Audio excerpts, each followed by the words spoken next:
coordinadora de Patrimonio Cultural de la Universidad Autónoma de Coahuila y bueno, estamos aquí reunidos para la presentación del libro Entre Actos, Vida y Teatro de Honoracio Tessier, quien es un libro escrito por la doctora Sandra Galindo. Me parece que es muy importante y los saludo a todos con mucho gusto a quienes nos acompañan en esta presentación y agradezco principalmente la oportunidad de participar en este encuentro que en el marco del Día del Actor nos permite acercarnos a una figura vinculada con la historia del teatro mexicano y con la vida cultural y educativa de Saltillo. Este día presentamos el libro Entre Actos, Vida y Teatro de Honorato Tessier, escrito por la doctora Sandra Galindo. Pero antes de referirme a la obra, quiero presentar brevemente a su autora, pues su trayectoria va a permitirnos comprender el interés y la constancia con que emprendió esta investigación. La doctora Sandra Galindo nació en Saltillo, Coahuila, ciudad en la que vivió 31 años y donde desarrolló su carrera como periodista. En 2001 se trasladó a Estados Unidos y continuó trabajando en medios impresos en español, en Miami, Florida y en San Antonio, Texas. En conjunto, su experiencia periodística entre México y Estados Unidos suman ya 16 años. Posteriormente, continuó con su formación académica en la Universidad de Texas en San Antonio, donde obtuvo una maestría en estudios biculturales y bilingües, así como un doctorado en cultura, alfabetización, lenguaje. También cursó una maestría en educación permanente y de adultos en la Universidad Estatal de Pensilvania y con un enfoque en educación global en línea y a distancia. Su tesis doctoral, y vamos a ir viendo cómo esto se va entrelazando, dedicada a la representación mediática de la inmigración en un país que es al mismo tiempo lugar de origen y destino de migrantes. Recibió esta tesis una mención honorífica en la Asociación Americana de Hispanos en Educación Superior. Como docente, que es otra de las facetas de nuestra autora, Sandra Galindo ha impartido cursos de humanidades, estudios culturales, estudios étnicos, estudios mexicoamericanos, periodismo latino e historia de Estados Unidos en diversas instituciones de educación superior. Actualmente su trabajo se concentra en los estudios culturales, la educación a distancia, el diseño institucional y la incorporación de nuevas tecnologías a la enseñanza universitaria. Ha publicado también diferentes artículos académicos y escribe sobre distintos temas en la plataforma Substack, y si me equivoco en la pronunciación, una disculpa, y continúa una investigación para su próximo libro, del cual ya nos platicará. En su trayectoria converge el periodismo, la docencia, la investigación y la escritura. Y esto de verdad, créanme que no es algo sencillo. Esa combinación se encuentra detrás de Entre Actos, Vida y Teatro de Honorato Tessier, resultado de varias décadas de búsquedas en documentos, libros y periódicos. El libro, este que tengo aquí conmigo, recupera la vida del actor que participó en el teatro mexicano a finales del siglo XIX y principios del siglo XX y que posteriormente trasladó su experiencia escénica a las instituciones educativas y culturales de Saltillo. Honorato Tessier nació en la Ciudad de México en 1878, fue hijo de un inmigrante francés establecido en nuestro país e inició su carrera teatral en 1899. Durante más de una década trabajó como actor, director, empresario y se presentó en escenarios como el Gran Teatro Nacional, el Teatro Iturbide y el Teatro García Carrillo. Para quienes estén deseosos de saber cómo se desarrolla esta historia, pueden decidirse y dedicarse a leer este libro que sigue un recorrido biográfico, pero al mismo tiempo histórico. Después, acompaña su desarrollo como actor, director y empresario a través de los escenarios, las compañías y las relaciones profesionales que marcaron su carrera. De esto y de manera muy particular, la autora nos hablará un poquito adelante, nada más les voy a dar unas pequeñas probaditas. Este recorrido no se limita a enumerar funciones de teatros. La vida de Tessier se entrelaza con el ambiente artístico de México porfirista y esa es una parte muy enriquecedora. Aparecen los actores, aparecen las actrices de la época, la labor de las compañías, el lugar que ocupaban, tanto la prensa y las condiciones en las que se trabajaba quienes se dedicaban al teatro. Esta noción que hoy se tiene en la actualidad corresponde poco o tiene variables importantes de resaltar. De esta manera, una trayectoria personal funciona también como una entrada en una época en la historia de México y a una forma de ejercer el oficio escénico. En este trayecto aparecen las mujeres y los hombres con quienes Honorato Tessier compartió escenario y esto nos va a hablar también de este perfil, de este personaje. Entre ellos se encuentra Irene Pavia, madre de los hermanos Soler, Felipe Montoya y Alarcón, padre de la actriz María Teresa Montoya, Virginia Fábregas, una de las figuras más reconocidas del teatro mexicano de su época y abuela de Manolo Fábregas, que quizá muchos más ubiquen. Miguel Inclán, integrante de una familia muy reconocida en el teatro y el cine nacionales. Estos nombres nos ayudan a ubicar a Tessier dentro de unas de las redes teatrales de su tiempo. También muestran que el teatro se construye colectivamente mediante compañías, giras, aprendizajes compartidos y relaciones entre distintas generaciones de artistas. Para quienes vivimos en Saltillo, el libro adquiere una cercanía particular cuando Honorato Tessier llega a la ciudad en 1912. A partir de ese momento se incorpora a la vida académica como profesor en la Escuela Normal Ateneo Fuente y se convierte en maestro fundador de una de las instituciones en Saltillo que permanece y que además es muy importante, lo que hoy conocemos como la Universidad Autónoma Agraria Antonio Narro. Sin abandonar su relación con las artes escénicas, impulsó los primeros grupos de teatro, que es algo muy importante de resaltar, y aquí en Saltillo trabajó con el teatro que se conocía como un teatro experimental durante las primeras décadas del siglo XX. Los conocimientos adquiridos de Tessier en los escenarios encontraron otra vía de transmisión en las aulas y en la formación de nuevos grupos. Esta es una de las razones por la que este libro tiene una pertinencia dentro del espacio universitario. La trayectoria de Tessier muestra una relación concreta entre la práctica artística y la enseñanza. Su paso por instituciones educativas de Coahuila forman parte de la historia construida no solo mediante disposiciones oficiales o edificios, sino también a través de quienes llevaron a las aulas su experiencia, su conocimiento y principalmente su vocación. Presentar entre actos en el marco del Día del Actor nos permite reconocer el trabajo de quienes dan vida a los personajes y hacen posible el encuentro entre el escenario y el público.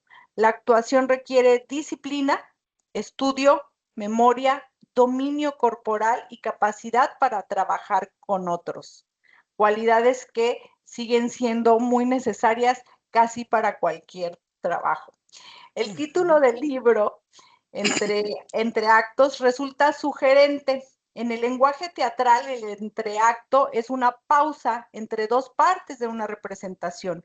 No es un final, sino una pausa entre dos partes de una representación. No es el final, sino un intervalo antes de que la acción continúe. Y creo yo, y esa es una opinión personal, que la vida de Tessier puede leerse a partir de este tránsito semejante. Después de un trabajo como actor, director y empresario, su establecimiento en Saltillo abrió, como entre actos, una etapa en la que el teatro permaneció presente, pero ahora vinculado con la enseñanza. Honoracio Tessier falleció en 1925 Y bueno, como comentamos, transitó por diversos escenarios, ocupaciones y espacios educativos. El libro de la doctora Sandra Galindo reúne esas etapas y recupera una figura que es importante decir que contribuyó tanto a la actividad teatral como a la enseñanza en Coahuila. Esta presentación es por ello un reconocimiento al actor, al maestro, pero también al trabajo de investigación necesario para reconstruir su trayectoria. Y ahí yo quiero reconocer el trabajo hecho por la doctora, porque localizar documentos, constatar datos y relacionar noticias dispersas hizo posible que su nombre regresara a la conversación pública. En el marco del Día del Actor recordamos a quienes han dedicado su vida al escenario y hoy lo hacemos a través de Honorato Tessier, cuya vocación encontró continuidad más allá de los escenarios del teatro y dejó huellas en la vida educativa y cultural de Saltillo. Celebro entonces la publicación de Entre Actos y agradezco de manera muy especial a la doctora Sandra Galindo, quien se comunicó con la universidad, quien entró en comunicación para recuperar una fotografía y me parece a mí muy interesante cómo a través de una fotografía pues logramos tener la oportunidad, los universitarios y los saltillenses, de conocer de esta vida. Ahora, bueno, pues voy a tener la oportunidad y todos vamos a tener la oportunidad de escuchar y conocer desde su propia voz cómo surgió la investigación, qué camino siguió para reconstruir esta vida y qué significó encontrarse a lo largo de este proceso con una figura vinculada con el teatro mexicano y con la historia educativa de Coahuila. Doctora Galindo, muchísimas gracias por acompañarnos y para mí es un gusto cederle la palabra. Muchas gracias, Erendira, y muchas gracias por esta, impresionante introducción y muy bonitas palabras sobre el libro. Se lo agradezco mucho, mucho. Y, y bueno, como bien dices, la historia de Honorato Teissier nos lleva a un mundo, a un México que a lo mejor conocemos de libros de historia, ¿no? Pero la historia de él tiene mucho que ver con nuestras vidas. Al final de cuentas fue un ser humano, ¿no? Como nosotros. Y yo creo que las historias de otras personas nos pueden inspirar muchas veces. Y esa fue lo que me empujó a publicar esta historia, ¿sí? Honorato fue mi bisabuelo, uno de mis bisabuelos paternos. Y la idea de buscar sobre él empezó simplemente con algo que todos yo creo que debemos de tener, que es curiosidad. Sí. ¿Cuántos de nosotros no hemos visto en nuestras casas o en las casas de nuestros abuelos la fotografía de alguien que decimos, bueno, ¿y esta persona quién es? ¿Quién fue? Sí, la imagen colgada en la pared o en un portarretratos, una foto vieja de una persona que te intriga cuando eres niña y dices, bueno, y esta persona, y aparte de todo de que nadie habla de él, ¿no? Porque pues obviamente ya pasó mucho tiempo, ¿no? Eso fue lo que germinó, la semillita que se sembró ahí cuando yo era niña. Yo iba a casa de mis abuelos y de mis abuelos paternos y entraba al estudio de mi bisabuela, que también ella fue maestra ahí en la normal en Saltillo, y había tres retratos, dos en blanco y negro y uno colorizado. Los de blanco y negro era una pareja, que no sabía quién era, tampoco. Pero el que me llamaba la atención era el centro, el que estaba colorizado, y era el de Honorato. Entonces yo creo que a alguien, y yo creo que a mi papá, yo le pregunté, yo creo que lo harté de las preguntas siempre, le pregunté en algún momento, ¿y quién es ese señor? Y él me dijo alguna vez, fue tu bisabuelo, fue el esposo de Madrina. Madrina era como le decíamos a mi bisabuela, y que tuve el privilegio de tenerla 17 años, murió cuando tenía 17 años. Entonces sí la conocí, nunca le pregunté de él porque, te digo, nadie hablaba de él, era una cosa que a mí me llamaba mucho la atención y como cuando eres niña, pues te haces mil ideas y haces toda una telenovela en la cabeza que dices, bueno, ¿y por qué nadie habla de este señor? O sea, ¿qué esqueletos guarda esta gente en los closets o qué, no? Entonces a mí me llamaba mucho la atención y yo decía, bueno, ¿y quién es él? Entonces me dijeron, fue tu bisabuelo, fue profesor, dio clases en el Ateneo y era francés, me dijeron también. Y fue actor de teatro. Ok, me quedé yo así. Entonces pasó el tiempo, mi curiosidad fue creciendo y eso germinó en lo que es, luego supe yo era, que tiene un nombre que es genealogía. Sí, y me metí a la genealogía. En ese entonces no había internet, no había nada. Y pues bueno, cuando llegué a los 17 años que muere mi bisabuela, mi papá es el encargado de deshacer la casa donde vivía mi bisabuela y lo acompaño. Y había montones y montones de cosas que iban a tirar y todo eso, y entre esos había montones de documentos, montones de fotografías y papeles. Y yo me eché unos clavados, pero espectaculares en ellos, y saqué muchos documentos donde yo veía el nombre de Honorato. Fotos, documentos, cartas, lo que fuera. Y nada me los agarré, bueno, y me los llevé. Y siguió pasando el tiempo y yo seguí creciendo, seguí metiéndome en la cuestión de genealogía, no solamente en el caso de Honorato, de mi familia. Ahorita tengo un árbol genealógico de más de 1,300 ancestros de ambos lados de la familia, pero el centro fue Honorato. Fue la semillita de donde salió toda esa curiosidad. Entonces, ya cuando sale el internet, ya estaba yo, ya era profesionista, empecé a crear el árbol genealógico digital, empecé a buscar bases de datos, pero era más una investigación familiar, ¿no? Yo quería saber de mi bisabuelo. Pues bueno, para saber quién fue este señor, ¿no? Encontré actos de nacimiento, actos de defunción, perfecto. Y fui juntando información, a veces les platicaba yo a mis familiares, ay, fíjate que mira, me enteré que el bisabuelo, nació en tal día, nació en tal lugar, no sé qué, no era francés, era mexicano, el papá era el francés, ok, perfecto, o sea, cosas así fui dando, ¿no? Hace como 10 años me topé ya con archivos digitales hemerográficos, con periódicos, ¿sí? Periódicos en línea, periódicos antiguos. Y dije, bueno, me voy a echar un clavado aquí, voy a ver este, qué encuentro de Honorato, ¿sí? Y empecé a buscar, y empecé a buscar, y empecé a encontrar periódicos tras periódicos donde lo mencionaban su nombre, mencionaban su compañía, mencionaban los elencos en donde que había sido parte. eh, entonces, todo eso fue creciendo.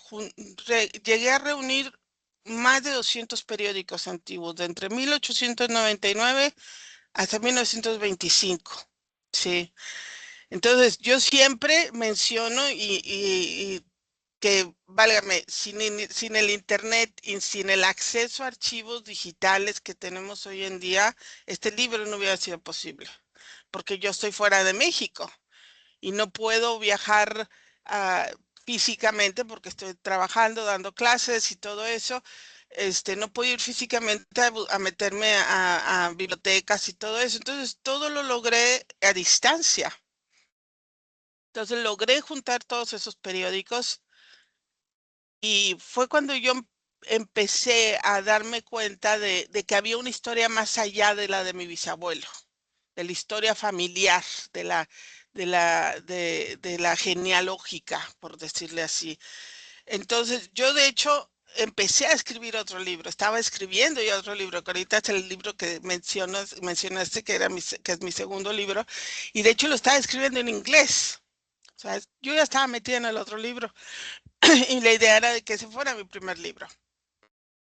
Pero empecé a encontrar todavía, me empecé a meter a más bases de datos, encontré carteles de teatro, encontré algunas fotografías, encontré otros artículos en revistas de la época, encontré otras fotos que yo nunca había visto. Entonces fue cuando dije, ¿sabes qué? Hay que escribir esta historia y hay que escribir un libro sobre esto, porque esto va más allá de la familia, esto ya es sobre el legado que él dejó en el teatro y es, como yo lo digo en el libro, no es de que yo diga que mi bisabuelo fue el actor número uno de México, porque no, no lo fue, pero fue parte de ese grupo de actores de principios del siglo XX que les tocó abrir camino, sembrar los cimientos o crear los cimientos de lo que es el teatro mexicano moderno, porque eran actores empíricos, no había escuelas de actuación, no había quien les dijera, tienes que hacer esto, lo tienes que hacer así. No, ellos fueron los que dijeron, vamos a ver cómo sale esto. Entonces ellos fueron los que empezaron. Era una época en la que la ópera y la zarzuela eran los entretenimientos que la gente le gustaba en esa época. No, ni siquiera las obras de teatro. Fueron los que empezaron a hacer obras de teatro con historias. Se utilizaban mucho las obras de teatro de autores españoles y había mucha predilección por actores españoles. Y también se empezó una ola nacionalista para contrarrestar eso, en la que se buscaban más autores de obras mexicanas y más actores mexicanos. Se incentivó también todo eso y por eso se incentivó en la Ciudad de México la creación de compañías teatrales, que Honorato llegó a tener por lo menos dos de las que yo tengo documentadas, él llegó a tener dos. Entonces, toda esa información dije, bueno, le tengo que dar forma a este libro. Y aparte, yo decidí hacer el libro documentado, lo cual a mí se me hizo muy, muy importante, más allá de la anécdota familiar. Sí. Sí, en las familias se habla mucho de, ay, fíjate que tu bisabuelo hizo esto. Sí, las anécdotas son buenas, pero a veces lo que pasa es que en las familias, yo siento que a veces sucede lo que dicen del teléfono descompuesto. Sí, que se agrandan las historias o se empequeñecen las historias o te dan los datos equivocados y te quedas con la idea equivocada. Por ejemplo, eso que me dijeron, tu bisabuelo era francés. No, él no era el francés, el tatarabuelo era el francés. Entonces dije, no, no, no, yo necesito documentar todo. Todo, sí incluyo algunas anécdotas en el libro, pero que están cotejadas con lo que yo encontré, con los documentos. Sí. Entonces, eso fue lo que me hizo enfocarme en documentar muy bien el libro y tratar de reconstruir la trayectoria de él, eh, darle esa forma narrativa. Y de ahí también surgió la idea de hacer los capítulos como actos. Sí, porque su vida es como una obra de teatro en actos. El primer acto fue cuando él empezó, bueno, cuando nació, sus primeros años y cómo él tenía esa pasión por las artes escénicas y cómo él luchó mucho por eso. Entonces van los actos, son como 5 o 6 actos, no recuerdo, creo que son 5 los capítulos. Y el título surgió precisamente porque cuando yo llegué al momento de que dije, bueno, ¿cómo se llama el libro? Es como, ¿cómo voy a nombrar al niño? Sí. Entonces dije, voy a buscar palabras que tengan que ver con el teatro. Entonces busqué palabras en el contexto teatral y di con entreactos, como tú dices, vi la definición de entreactos, lo que pasa entre un acto y otro en una obra de teatro. Y eso me pareció que encajó precisamente porque en el libro yo cuento la historia de él, me enfoco mucho más en su trayectoria, definitivamente, pero también en su vida personal, porque al final de cuentas él fue un ser humano que tuvo que enfrentar tragedias, problemas, rechazos, el contexto histórico de vivir durante él fue él fue un él nació en el porfiriato, él fue resultado del porfiriato y le tocó desarrollarse durante el porfiriato, porque el porfiriato, recordemos, duró varias décadas. Entonces, pero aparte de eso, le tocó también los cambios que se vinieron en los últimos años del porfiriato y el inicio de la revolución. Entonces, hay que situarnos en ese contexto de cómo es que un hombre, en el caso de Honorato, luchó por su pasión, que eran las artes escénicas, contracorriente. En ese contexto, ir de giras por todo el país, porque él se presentaba en teatros en la Ciudad de México, pero aparte andaba de giras por todo el país, y aparte con la perspectiva de que viene un conflicto armado tan fuerte como la Revolución Mexicana, ¿no? Entonces, todo eso le tocó a él vivir. Entonces, el ver la resiliencia que él tenía, cómo la vida lo golpea 801,000 veces y él se levanta 801,000 veces y sigue. Y es lo que yo digo, él tenía todas las excusas para volverse loco, para perderse en un vicio, y no lo hizo. No lo hizo porque él quería seguir y luchó por ello y enfrentó todo tipo de tragedias. Entonces es una historia que te inspira. A mí realmente yo cuando fui descubriendo me inspiró mucho la fortaleza que él tuvo, todas las tragedias que él vivió y que aún así eso no lo hicieron claudicar y cómo decidió seguir adelante y literalmente la muerte fue lo único que lo paró. Sí, y vivió una vida muy corta realmente, porque murió a los 46 años. Pero cuando tú te pones a ver eso y dices, vivió 46 años, pues vivió como una persona de 90, porque vivió de todo en esos 46 años. Entonces, fue la importancia de documentar todo, y el hecho de compartir una historia que se relaciona con todos nosotros. Sí, que va más allá de la historia de mi bisabuelo. Sí fue mi bisabuelo y el origen de la historia fue esa, lo familiar. Pero cuando yo me di cuenta que había más, sí, que podíamos ver la historia de Honorato desde una perspectiva más de su legado artístico, del cual no se hablaba mucho, porque realmente la familia hablaba de él mucho de lo que de lo que trabajó como profesor en Saltillo, porque mi abuela fue maestra también, mi bisabuela también, mi papá también, mi mamá también, todo el mundo fueron educadores.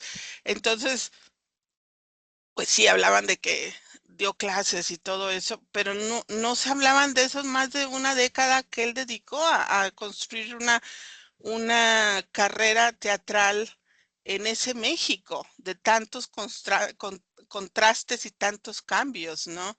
Entonces, eso fue lo que a mí se me hizo importante y por eso yo quise compartir cómo él tenía esa pasión. Uno de los primeros enfrentamientos que tuvo fue con su papá, que no quería que fuera actor.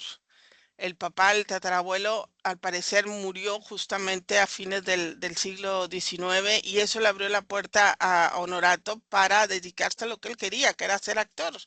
Sí, entonces eso le ayudó a él a trabajar durante una década en teatro y desarrollarse en medio de todo ese eh, grupos de teatro, como tú mencionaste, con Virginia Fábregas, con Felipe Montoya. eh, se, Él también fue director de teatro, creó dos compañías de teatro también. Se casó con una actriz también, a él lo comento, el primer matrimonio que tuvo fue con una actriz, porque pues era el mundo en el que vivía. Uno de los autores que encontré para sustentar también toda mi investigación menciona eso, de que los actores en esa época, pues como en cualquier otro lugar, se relacionan con los mismos grupos y terminan todos emparejados y casados. Entonces él se casó con una actriz. Entonces, todo eso te lleva a ese mundo, a ese México de muchos contrastes, lo que hacía la gente por esa pasión que era el llevar entretenimiento a la gente, el paso por todos estos teatros que él pisó, la importancia de esos teatros, por ejemplo, el Gran Teatro Nacional. era el teatro más importante de la Ciudad de México, sino de todo el país en esa época, y es el que vino a ser sustituido hasta los años 30 por lo que conocemos hoy como Bellas Artes. Sí, porque el Gran Teatro Nacional fue construido por Santana y luego lo derrumbaron porque hubo un terremoto y quedó dañado y lo destruyeron con la idea de crear uno nuevo para celebrar el centenario de la independencia, pero en eso fue cuando se dio la revolución y todo quedó pausado hasta los años 30, los años 20 que retomaron el proyecto y en el 34 inauguraron Bellas Artes, o sea, el Teatro Nacional fue el antecesor de Bellas Artes. Entonces, cuando siguen los pasos de toda esta gente, hay que ver más allá y es lo que sí es lo que yo digo del libro, sí es la historia de un actor que después fue profesor, pero ante todo fue un ser humano que vivió todo eso y la gente alrededor de él eran seres humanos. Como una de las cosas, por ejemplo, que yo a veces platico con mi mamá, las mujeres, por ejemplo, en el caso de su esposa, su primera esposa, eh, era ella también de una familia conocida de actores de teatro de la época y en una gira ella muere después de un parto. Sí. Y cómo es de que los actores iban dejando sus muertos, pero no se paraban, no tenían el privilegio de pararse a vivir el duelo. Era de que, ok, se murió, la enterramos aquí y seguimos, vámonos. O si no, el hecho también de que iban teniendo los hijos en cada lugar donde se iban presentando. Por ejemplo, eso pasa con Irene Pavia, la mamá de los Soler. Por eso Fernando Soler nació en Saltillo, y Andrés Soler nació en Saltillo, Domingo Soler nació en Chilpancingo, Julián creo que nació en la Ciudad de México. Por eso cada uno nacía en diferentes lugares y nacían en hoteles porque no había hospitales. Entonces, todo ese contexto te da otra perspectiva de vida, porque a veces lo que yo digo es de que a veces nos quejamos nosotros demasiado de todo lo que nos sucede y a veces se nos olvida que ha habido gente que ha vivido en otro mundo, no con los recursos que tenemos nosotros, y ya cuando te das cuenta dices, bueno, pues no, no me ha ido tan mal. O sea, sí. Entonces, yo creo que eso nos ayuda, ¿no? Y, y es que lo que yo te digo, no es solamente la historia de él, es la historia de todos los que lo rodeaban, de la gente.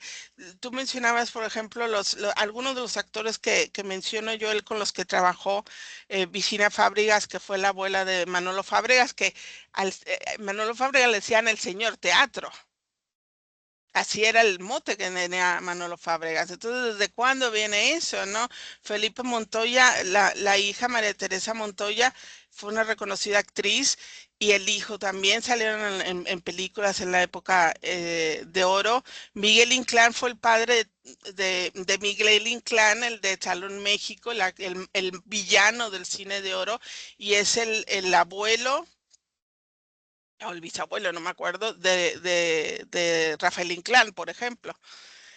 Pedro Servín también era muy conocido en esa época. Entonces te das cuenta de como tú comentaste de que era un trabajo en equipo y aparte también era eso, porque los documentos, por ejemplo, genealógicos, las actas de nacimiento, de función, de matrimonio, te enseñan eso y lo menciono en el libro, cómo pues los hijos iban naciendo en las giras y los mismos actores eran los que fungían de testigos. Entonces tú ves que nacía el hijo de Honorato en Celaya y los testigos eran un actor cubano, un actor sevillano, un actor no sé qué.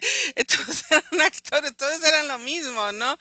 Y era esa familia que ellos formaban, se casaban y también tú veías todos los testigos, eran el actor, el director de la obra, el dueño de la compañía, era así, eran las familias que formaban y con las que iban para arriba y para abajo y, y era un trabajo en equipo, como tú dices, en el que, oye, les tocaba ir por todos lados, por todo México y vivían de todo. En el caso, por ejemplo, de Norato y su familia, creo que en 1907 hubo un terremoto muy fuerte en Acapulco y ellos estaban presentándose ahí, hubo hasta un tsunami y y estuvieron ahí. Y hay algunos documentos que yo encontré de alguno en Acapulco, en donde mencionan de forma anecdótica cómo la primera esposa, Leopoldina, andaba grite y grite buscando a los niños. Sí, porque ellos se quedaron a dormir con el presidente municipal ahí en Acapulco y se asustaron mucho por el terremoto, que fue uno de los terremotos muy fuertes que hubo en México en aquella época. Entonces, ves todo y todo lo que le sucedía y te da otra perspectiva, vuelvo a eso, no es solamente, a veces cuando hablamos de actores, a veces pensamos en el contexto del famoseo de ahora, de la gente famosa, de ay, que soy fan de fulanito, pero también tienen sus vidas y tienen sus problemas. Y cuando te vas a la vida de esta gente que les tocó vivir en este tiempo en el que no había internet, no había transportes muy básicos, al ferrocarril, a lo mejor autos a caballo, empezaron los autos a principios del siglo XX, todo eso, vuelve a lo mismo, te da otro contexto y te das cuenta de que podemos salir adelante. Si ellos pudieron salir adelante, nosotros podemos también, ¿no? Luego tenemos, por ejemplo, de que, bueno, como te digo, le tocó vivir el porfiriato y pero empezó todo el problema social y yo creo que se tuvo que tomar una decisión en el caso de Honorato. Bueno, Honorato llegó la primera vez que llegó a Saltillo, fue en 1910, justamente iniciando la revolución. Él llegó a Saltillo como parte de una compañía teatral y yo creo que debió haber sido una de las primeras compañías teatrales que se presentaron en el García Carrillo, porque el García Carrillo fue inaugurado en 1910. No he encontrado exactamente ni el nombre de la compañía y la sigo buscando, ni la fecha exacta de presentación de él. Todavía sigo yo buscando información sobre eso, pero fue en 1910. Él llegó y se presentó y se fue. Bueno, sí, entonces regresó en el 12, fue cuando regresó. Y regresó como parte de una compañía teatral, pero en el 12 ya se tuvo que quedar porque traía dos niños, ¿sí? Traía una hija y un hijo, y la hija se enfermó y se le murió en Saltillo. Entonces, pero como la niña se enfermó, la compañía teatral vuelve lo mismo, la vida seguía para ellos, y la compañía teatral lo dejó ahí, y lo dejó sin nada, porque pues ya no siguió trabajando y no tenía nada, se le muere la niña y entonces se queda ahí y un día lo encuentra uno que era algo del municipio de las escuelas y y le da trabajo en la normal pintando escenografías. Y luego el director de la normal lo ve pintando escenografías y se sorprende porque el director de la normal sí sabía quién era él, sabía que era un actor porque lo había visto actuar. Y trae una revista con la foto de Nonato. Y le dice, ¿y usted qué está haciendo aquí pintando escenografías? Y entonces está la anécdota que mi bisabuelo le dijo, bueno, de algo tengo que comer, porque no tenía nada, porque se había quedado sin nada, porque se había quedado atorado en Saltillo con la revolución andando, con dos niños, se le muere una niña y el otro niño pues tenía que él sacarlo adelante, ¿no? Entonces por eso él se quedó ahí. Entonces yo creo que él decidió en ese momento pues ya le encontró trabajo ahí en Saltillo y en medio de la revolución dijo, bueno, voy a quedarme aquí. Le dieron clases para dar. Él tenía nivel de bachillerato hasta donde yo sé, pero era bilingüe, hablaba francés y entonces, y tenía muchos conocimientos. He logrado encontrar una biblioteca que él tenía en la familia, tenían libros, tenemos libros de él pero en la Universidad de Texas en Austin encontré yo un documento en donde enlistaron una biblioteca de 300 libros de él, propiedad de él, todo de teatro. Entonces era autodidacta. Entonces le dieron clases para enseñar. Fue cuando él empezó su faceta de maestro en Saltillo. Empezó con la normal, también dio clases en el Ateneo, como mencionaste, dio clases en una academia comercial y fue maestro fundador en la Antonio Narro, en la Universidad de Antonio Narro.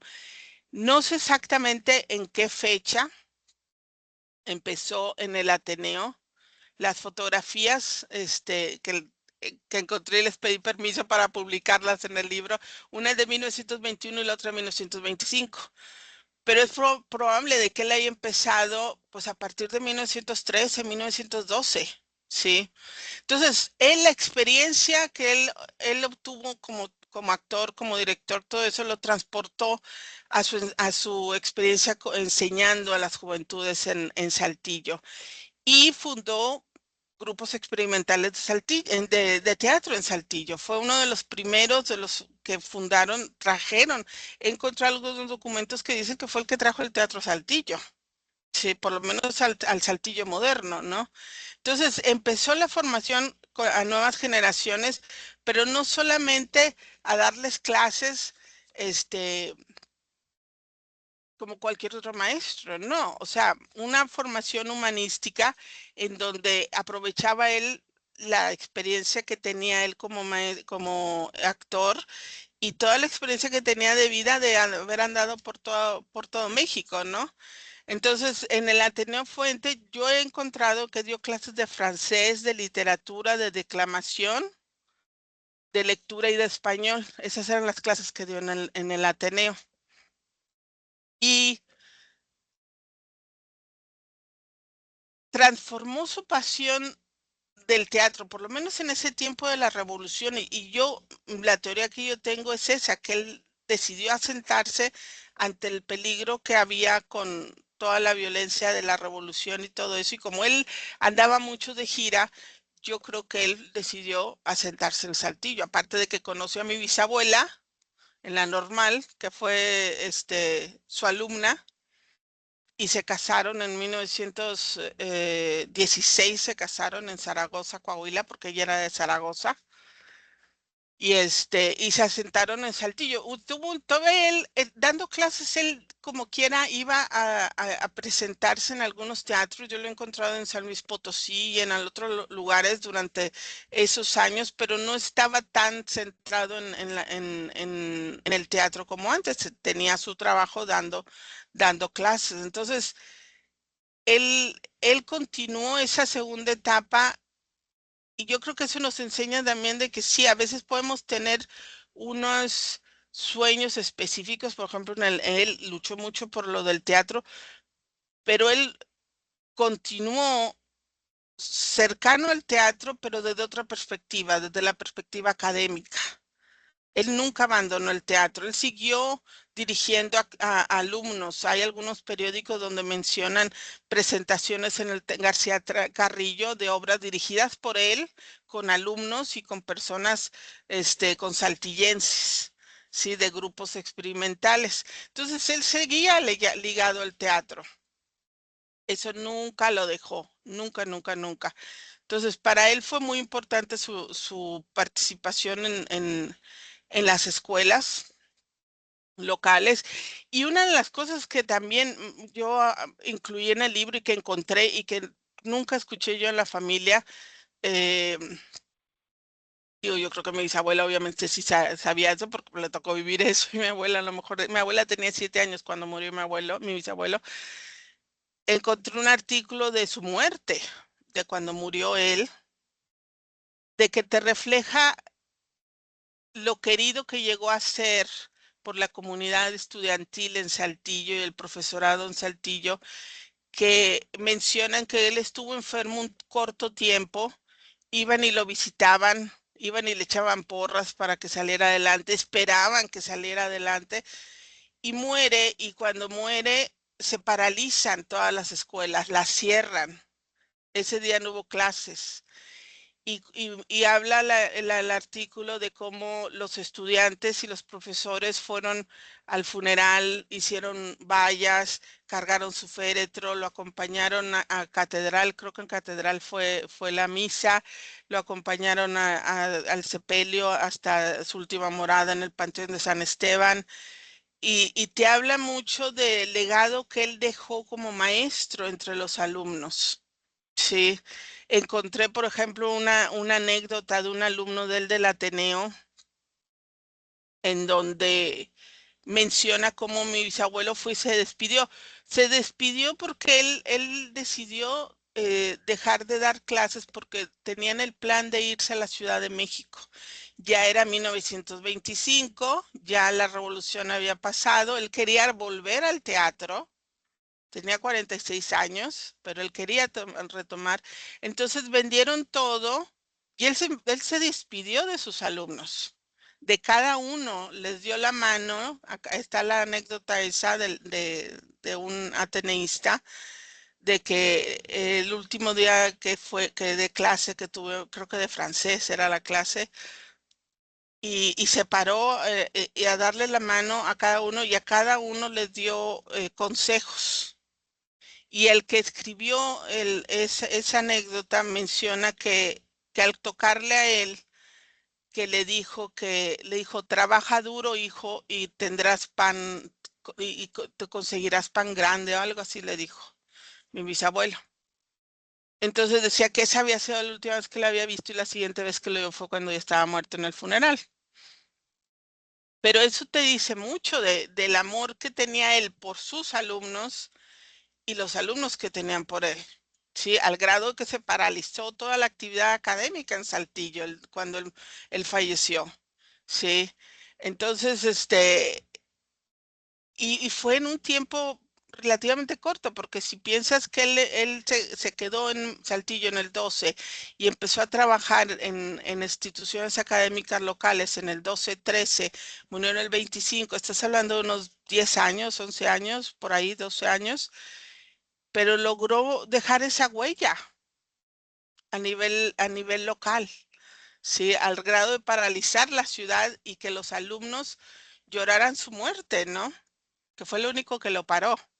Entonces, fue una vida muy fructífera a pesar de ser corta, pero vuelvo a lo mismo, yo busqué documentar todo eso y sigo buscando, digo, con la idea de que a lo mejor va a haber una segunda edición en algún tiempo cuando logre encontrar más información, porque su historia no acaba aquí, vuelvo a lo mismo, lo que he encontrado es lo que yo he encontrado hasta ahorita digitalmente, pero la importancia de los archivos digitales hoy en día, la importancia de los accesos a bibliotecas digitales de todo el mundo. Yo busqué en bibliotecas de Europa, de Estados Unidos, de México. Aparte de todo, ayuda mucho el saber otros idiomas, definitivamente. El tener acceso a toda esa documentación digital ayuda mucho a rescatar todas estas historias, a conocer el pasado, a rescatar estas memorias, ¿sí? Entonces, yo menciono mucho eso de la importancia de las bibliotecas digitales y el acceso a esas informaciones que nos pueden ayudar a los que estamos interesados en rescatar todas estas historias. Porque los documentos no hablan solos, uno los tiene que conectar, eso es importante, ¿no? Entonces, al llegar el momento de escribirlos, pues sí tuve esa responsabilidad de contar la historia sin inventar nada y sin tratar de basarme tanto en lo anecdótico, sino documental más, todo lo que yo escribí y poner ahí la fuente y todo. Y aparte con el lector, de darle una narrativa que fuera interesante, humana, que cautivara su interés, en donde se pudiera ver reflejado como humano, porque es una historia humana, independientemente que es la historia de un actor, independientemente que es la historia de mi bisabuelo. No, es contar la historia, sí, porque todas las historias tienen valor, pero hay que saberlas contar. es muy importante. Y yo les digo a mis alumnos, eh, uno cuenta historias por escrito, en canciones, en películas, en pinturas, en arte. Una pintura te cuenta una historia, un pintor te está diciendo una historia. Entonces tú tienes que saber cómo contarla para que la persona que ve esa pintura, lee ese libro, ve esa película, conecte con esa historia. Entonces es importante, ¿no? Luego tenemos, bueno, recuperar las voces que ya están desaparecidas, ¿no? Una voz vuelve a escucharse cuando alguien la lee. El leer estas historias, recuperarlas, el conectar con ellas, el centrarnos en el contexto en el contexto histórico de esas historias, el, el, el, el, el ver más allá, ¿sí? Y recuperar las historias, que a veces yo discuto mucho a veces con gente que me cuentan cosas de sus familiares o de ellos, y yo les digo, es que tienes que escribir esa historia, y me dicen, pero ¿a quién le va a interesar? Es que si todo mundo pensara de la misma manera, no existieran ni un Picasso, ni un Mozart, ni un escritor, porque todo el mundo va a pensar, bueno, ¿y a quién le va a interesar? Va a haber alguien que le va a interesar. Y lo importante es que tú cuentes la historia y que recuperes esa historia y que le des voz a esa historia. ¿Sí? Por ejemplo, en este caso, a Honorato, a mi bisabuelo, que les digo, era una historia que estaba ahí en la familia, olvidada, y estaba la foto de él, pero no sabíamos más. Entonces, yo quise recuperar esa historia y compartirla, porque es una historia humana de resiliencia, de lucha, ¿sí? Que nos lleva a un México que no conocimos nosotros, pero nos ayuda a conocer, a entender cómo vivía la gente, a entender cómo luchaba la gente por sus pasiones, por lo que querían hacer, lo que les costaba. En el caso de los actores, la pasión por llevar diversión a todo el país. eh, en el caso de las familias, por recuperar historias perdidas, ¿sí? La preservación también de archivos, preservar las historias de las familias, preservar las historias de la gente. Yo les digo mucho a mis alumnos, lo que nosotros estamos haciendo hoy va a ser historia dentro de un siglo. Entonces es importante que lo que hacemos hoy también lo preservemos. A alguien le va a interesar en algún momento. En el futuro van a decir, bueno, esta gente que estaba haciendo bailando en medio de la calle. Bueno, hay que decirles por qué la gente baila en medio de la calle, ¿no? Entonces hay que hacer eso porque es historia humana. Yo les insisto a mis alumnos, somos parte de la historia humana, ¿sí? Entonces hay que preservar esas historias, contarlas, redescubrirlas, ¿sí? Y rescatar una historia sin pedir que desaparezca dos veces. La persona desaparece al morir, pero también hay que recuperar la historia de esa persona, ¿sí? ¿Qué fue lo que hizo a nivel familiar o lo que fuera? ¿Sí? Porque es importante, nos ayuda tanto. A mí la genealogía me ha ayudado mucho a entender a mi familia. Me ha ayudado a entender mucho a mis ancestros, los entiendo, entiendo más a mi bisabuela y a mi abuela hoy de lo que las entendía cuando vivían. Sí, gracias a todo lo que yo he encontrado. Entonces, eso nos ayuda mucho también a rescatar todo. Entonces, eso es lo que hay detrás de este libro, que yo los invito a leer y los invito aparte también a escribir las historias, a ser curiosos. La curiosidad es importante, la creatividad, todos los tenemos. Yo tengo alumnos que me dicen, es que no estoy creativo. Le digo, la creatividad es humana, solamente hay que descubrirla en nosotros mismos.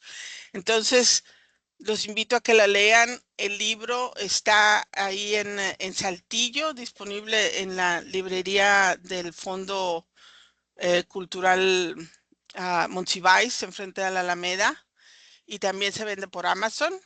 Y yo estoy en las redes sociales, a cada rato estoy poniendo cosas del bisabuelo y aparte del libro ahorita, pero pongo muchas otras cosas más porque escribo de muchas cosas.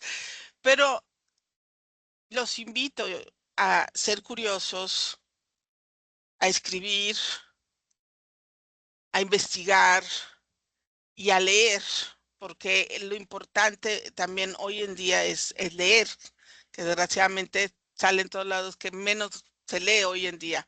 Pero los invito a que lean y ojalá les guste la vida de Honorato y que los inspire. Eso también es lo que yo espero, que los inspire la vida de él, lo que mucho luchó, su resiliencia, a mí me inspira mucho y me sigue inspirando, y espero que les inspire también a ustedes. Ah, gracias. No, doctora, muchas gracias por esta presentación y en especial por esta forma de entusiasmarnos. Eh, el día de hoy, el día de que se celebra y se conmemora al actor, creo que entenderlo desde su dimensión como una persona de familia, como una persona que, que responde a un contexto social, un contexto familiar, un contexto político y Ujú. que como actores pues son principalmente muy susceptibles a todo eso, ¿no? Ya hemos Exacto. sabido que las artes pues se dan en estas personas que tienen una gran habilidad para asumir, para sentir lo que ocurre y luego poderlo transmitir, en algunos casos a través de instrumentos, a través de la voz y en el caso de los actores a través de esas magníficas actuaciones. Yo quiero nada De su más antes cuerpo. de cerrar Sí. comentar que pues el libro nos lleva a entrelazar la historia de un país convulso, como ya lo comentaste, a través de la historia de un actor. Y en ese Ujú, sentido, cómo estas historias de familia, esas historias que parecen personales o únicas, lo que hacen también es que nos ayuden a entender la historia de un país a la cual nos fue enseñada desde solamente una visión, que es la visión política económica, pero ujú. a través de estas historias, de estas microhistorias, decía don Luis González y González, con estas microhistorias podemos entender y podemos formar y sentir que formamos parte del país. Creo que esa parte es muy Exacto. importante. Entonces, bueno, me parece que van a surgir muchas preguntas. Me gustaría mucho que todos los que tengan oportunidad de observar y de tener la oportunidad de conocer de esta presentación y de este libro, puedan dirigirse a través de sus redes sociales para que te puedan hacer las preguntas que hayan Claro que surgido sí. o también para dar algún testimonio de alguien que pueda